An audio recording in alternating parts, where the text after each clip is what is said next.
Banyak 76 guru yang telah pensiun menjadi korban investasi bodong. Angeli mengaku menjadi korban penipuan yang diduga dilakukan oleh 3 orang selebgram berinisial M. Sekitar 140 orang dengan total kerugian mencapai 6,3 miliar rupiah. Bahas keuntungan terus tentu nggak ada habisnya. Kita harus paham juga kesalahan yang sering dilakukan oleh setiap investor pada umumnya. Saya dulu pula juga ketika masih muda dulu masih sering bikin kesalahan. Nah, kita akan bahas salah satunya kesalahan umum yang dilakukan oleh para pemula di pasar modal. Yang pertama ada bandwagon effect atau latah. Dalam hal ini yaitu mereka yang ikut-ikutan aja, yang FOMO. A beli saham B gitu. Ada teman kita beli saham C dan lain sebagainya. Tanpa analisis mendalam kita ikut juga. Nyemplung ke saham tersebut. Nggak tahu alasannya apa, ya udah ikut-ikutan aja. Latah. Yaitu gambaran dari bandwagon effect. Gambarannya itu seperti ini teman-teman. Ada yang tahu gambar apa? Nah, ini adalah gambar dari sebuah tanaman Anthurium plumani atau Mas namanya kayak nggak asing, gambarnya nggak asing Mas. Nah, nama bunga dari ini adalah gelombang cinta. Yang mana pada medio 2006 dulu ketika orang punya gelombang cinta itu bisa mendatangkan rezeki. Nah, semua orang akhirnya rebutan untuk bisa beli dari Anthurium plumani ini. Nah, itu yang menyebabkan bubble. Harganya naik. Ternyata ya, sekarang nilainya udah nggak ada. Itu adalah gambaran dari sebuah bubble dari gelombang cinta. Lalu, pada masa 2018, es kepal Milo. Siapa yang nggak kenal? Atau salah satu dari pendengar video ini juga memiliki bisnis ini pada masa 2018. Ada di daerah Jakarta yang seharinya bisa menghasilkan 50 juta rupiah dari es ini, sehingga semua orang FOMO. Semua orang memutuskan untuk buka usaha yang sama. Nah, akhirnya, ya sekarang udah nggak ada lagi untuk usaha tersebut. Nah, kalau di tahun 2020, apa sih yang paling umum? Kita kenal ada janda bolong, ada monstera, sampai dengan aglonema.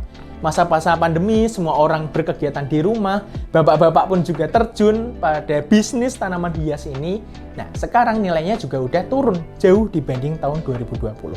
Semua ini adalah awal dari FOMO atau fear of missing out, takut ketinggalan teman-teman. Nah, kita lihat, langsung aja ke prakteknya kita ke saham. Grafiknya konsisten naik. Ketika teman-teman melihat grafik kayak gini, kalau yang belum paham, nah ini adalah grafik anak tangga, naik, stagnan. Polanya terus-menerus seperti itu. Lupakan analisis mendalam, keburu naiknya tambah tajam. Teman-teman nggak tahu fundamental, nggak tahu teknikal, nggak baca order booknya seperti apa, langsung beli, HK, hajar kanan, beli saham itu. Endingnya seperti apa? Seperti ini teman-teman. Sahamnya masih sama, ada Indo Amerika Seafood Tbk. Sahamnya masih sama, ISEA, IC, gitu. Nah, grafik sebelumnya seperti ini hingga akhirnya terjun dalam. Inilah salah satu risiko ketika kita melakukan bandwagon effect alias ikut-ikutan. Sahamnya beli naik, tidak dijual hingga akhirnya nyangkut. Jangan sampai yang niatnya trading berubah menjadi investing karena sahamnya nyangkut. Nah, yang kedua adalah sunk cost atau terlanjur nyemplung. Maksudnya seperti apa?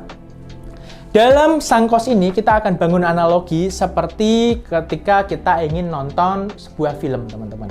Kita udah terlanjur beli tiket bioskop untuk film tersebut, tapi dapat info dari beberapa teman kita kalau filmnya jelek. Apa yang dilakukan oleh teman-teman? Apakah tetap nonton filmnya atau ngikutin kata temannya? Yaitu filmnya jelek, ya udah nggak usah nonton. Pasti kebanyakan dari teman-teman akan tetap aja udah terlanjur beli tiketnya. Itu adalah gambaran dari sebuah sunk cost, yaitu biaya hangus. Teman-teman tetap nekat untuk datang ke bioskopnya walaupun kata sebagian dari rekannya itu filmnya jelek. Udah terlanjur beli tiketnya, ya udah datang aja. Hingga akhirnya nyesel. Tahu gitu nggak usah datang gitu. Karena filmnya bener-bener jelek. Tapi namanya udah kejadian, ya udah kita mau nggak mau datang. Nah, itulah ketika di saham, gambarannya ketika teman-teman beli saham yang kurang bagus secara fundamental maupun teknikal, karena udah turun terlalu jauh, tidak dibuang, tidak di-cut loss. Nah, itu sesuatu yang salah teman-teman, dan patut untuk dihindari. Karena manusia umumnya membuat salah, kalau sudah belinya tidak pakai fundamental, tidak pakai teknikal, ya jangan disimpan untuk waktu yang lama. Atau bahkan karena udah terlanjur beli lagi lebih banyak. karena mengharap nilainya juga akan rata-ratanya turun juga. Itu merupakan salah satu hal yang salah dalam pasar modal. Nah, bagaimana cara untuk meminimalisir hal tersebut? Kita akan bahas satu persatu. Yaitu kita perlu tahu membedakan mana yang bisa kita kontrol dan mana yang tidak bisa kita kontrol. Dalam hal ini, apa yang bisa kita kontrol? Yaitu otak kita, yaitu psikologi kita. Analisis kita semuanya dalam kemampuan kita. Kita bisa memperkirakan sejauh mana daya analisis kita. Tapi, ada hal lainnya yang di luar kuasa kita, yaitu pasar. Yang isinya ribuan manusia, jutaan manusia melakukan perdagangan setiap waktunya. Nah, itulah yang di luar kuasa kita. Kita tidak bisa mengatur orang lain harus beli apa, harus jual apa, itu di luar kuasa kita.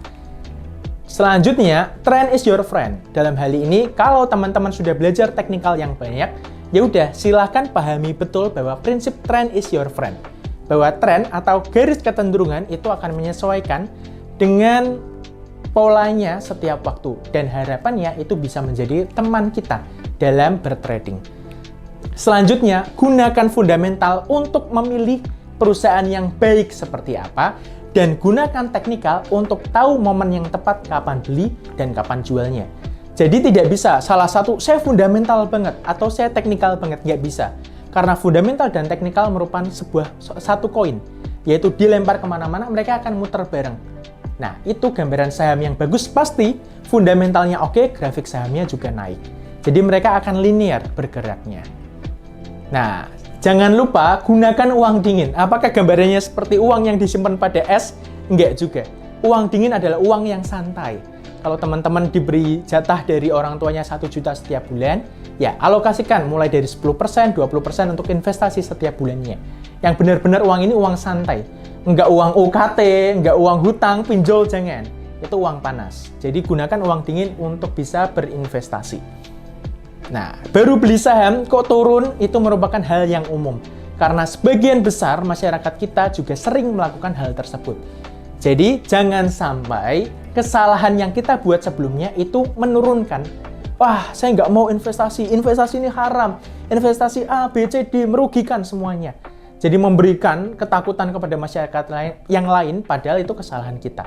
Jadi, buatlah kesalahan itu sebagai bahan evaluasi. Jadi, catat salahnya apa, besoknya jangan diulangi lagi. Selanjutnya, Roma tidak dibangun dalam sehari. Maksudnya, dalam investasi itu kita membutuhkan waktu yang relatif tidak pendek untuk bisa mengembangkan investasi kita. Yang nilainya 100 jadi 200, 200 jadi 400, 400 jadi 600, itu membutuhkan waktu yang tidak pendek, teman-teman. Gambarannya akan seperti sebuah malika. Kedelai hitam yang dirawat sepenuh hati seperti anak sendiri. Nah, investasi harapannya bisa seperti malika tersebut. Jadi kita benar-benar beli sahamnya, tahu alasannya, simpen, dan jadi investor dari saham tersebut. Jadi tidak asal-asalan untuk beli suatu saham. Karena kalau asal-asalan bisa aja seperti ini. Hiroshima dan Nagasaki hancur dalam sehari. Karena kita belinya ngawur, salah belinya, akhirnya uang yang kita kumpulkan dari bulan-bulan, kita tabung, kita investasikan ternyata raib karena kesalahan kita. Inilah ketika teman-teman menggunakan analogi main saham, nggak tahu fundamental, nggak tahu teknikal, hilang uangnya. Ya, itulah ketika kita salah dalam memilih saham atau berinvestasi di tempat yang salah. Oke, buat teman-teman semuanya, pada akhirnya kita tentu harus mulai investasi sedini mungkin. Nggak ada kata telat dalam berinvestasi, mending telat daripada tidak sama sekali, dan pilihlah Philips Sekuritas Indonesia menjadi partner dalam berinvestasi teman-teman. Kembali, dalam satu aplikasi sudah disediakan berbagai instrumen investasi. Ingat Philips, ingat investasi. Philips Sekuritas Indonesia, your partner in finance.